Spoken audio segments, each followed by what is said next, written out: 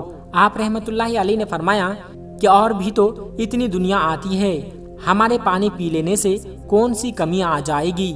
لیکن وہ کہنے لگے، وہ سب ہمارے اپنے دھرم کے لوگ ہیں اور تم دوسرے دھرم کے ہو، آئندہ تم لوگوں نے تالاب کو ناپاک کیا تو ہم برداشت نہیں کریں گے۔ آپ رحمت اللہ علیہ نے حضرت قطب الدین بختیار کاکی رحمت اللہ علیہ سے فرمایا، قطب الدین، شاید یہ لوگ آئندہ ہمارے پانی پی لینے پر کوئی لڑائی جھگڑا کریں گے، جاؤ ایک مشکیزہ پانی لے آؤ تاکہ ضرورت کے وقت کچھ تو پانی موجود ہو۔ لہٰذا حضرت قطب الدین بختیار کاکی رحمت اللہ علیہ نے ان سے فرمایا کہ چلو ہم مشکیزہ بھر لیتے ہیں۔ وہ اس شرط پر مان گئے کہ تمہارا جسم پانی سے چھونا نہیں چاہیے۔ حضرت قطب الدین بختیار کاکی رحمت اللہ علیہ تالاب کی سیڑھیوں پر جا کر بیٹھے اور مشکیزہ پانی میں ڈبو دیا۔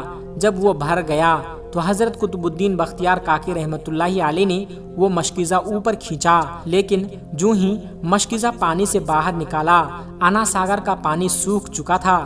ایسا لگ رہا تھا کہ انا ساگر کا سارا پانی مشکیزہ میں بند ہو گیا تھا۔ انا ساگر کا سوکھنا تھا کہ پورے اجمیر میں کوہرام مچ گیا اور وہ رو رہے تھے کہ جو ہم گناہوں کی گٹریاں لاتے ہیں اور انا ساگر میں غسل کر کے ان سے چھٹکارا پا لیتے ہیں، اب ہم گناہوں کا بوجھ لیے کدھر جائیں گے؟ سارے علاقے میں خبر پھیل گئی کہ مسافر فقیر نے جادو کے زور سے انا ساگر کو سکھا دیا ہے۔ راجا نے جب یہ سنا تو وہ بہت پریشان ہو گیا۔ اس نے اپنے وزیروں کو بلایا، سب نے یہی کہا کہ فقیر یا تو جادوگر ہے یا پھر واقعی میں کوئی کامل فقیر ہے۔ ساتھ ہی وہ پریشان ہوئے کہ اجمیر کی رونق تو تھی ہی انا ساگر کے دم سے، اسی کی وجہ سے تو لوگ دور دور سے اجمیر آتے تھے اور اپنا ایمان تازہ کر کے لوٹتے تھے۔ انا ساگر کے سوکھ جانے سے ہندو دھرم کی پرچار کو بہت بڑا دھکا لگا تھا اور یہ بہت ہی حیران کرنے والی بات تھی۔ آخر طے کیا گیا کہ فقیر سے بات کیا جائے۔ آخر وہ چاہتا کیا ہے؟ اگر اس کی کوئی ضرورت کھانے پینے کی چیز ہے تو ہم مان لیں گے، یا پھر سب مرد، عورتیں اور بچے جا کر فقیر کو منائیں گے کہ لوگوں کو پریشانی سے بچا لیجئے اور ہم پر رحم کیجئے۔ ہم پاپ کا بوجھ اٹھائے کدھر جائیں اور کیسے سکون پائیں؟ یہ کام زیادہ آسان تھا۔ لہٰذا سارے لوگ بابا صاحب رحمت اللہ علیہ کے پاس آئے اور بولے، بابا تم بھی وضو کر لیا کرنا، لیکن بھگوان کے واسطے ہمارا انا ساگر ہمیں لوٹا دو۔ آپ رحمت اللہ علیہ نے حضرت قطب الدین بختیار کاکی رحمت اللہ علیہ سے فرمایا، جاؤ قطب الدین، مشکیزہ واپس تالاب میں ڈال دو۔ جو ہی مشکیزہ تالاب میں الٹا گیا، انا ساگر کناروں تک اچھل آیا۔ اس پانی نے کئی دلوں کو دھو ڈالا۔ ہندو قوم کی اپنی تاریخی کتابوں میں بھی ہندو اتہاس کار اس بات کو مانتے ہیں کہ اس شام 32,000 ہندو کلمہ پڑھ کر مسلمان ہوئے تھے۔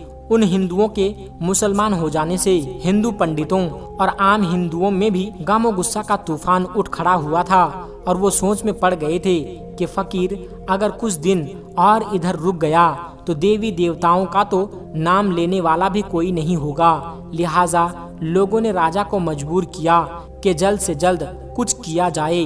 راجا نے مندر کے بڑے پنڈت رام دیو کو بلایا اور اسے بابا صاحب رحمت اللہ علیہ سے مقابلہ کر کے جلد سے جلد انہیں ہرانے کو کہا اور اجمیر سے باہر نکال دینے کا حکم دیا۔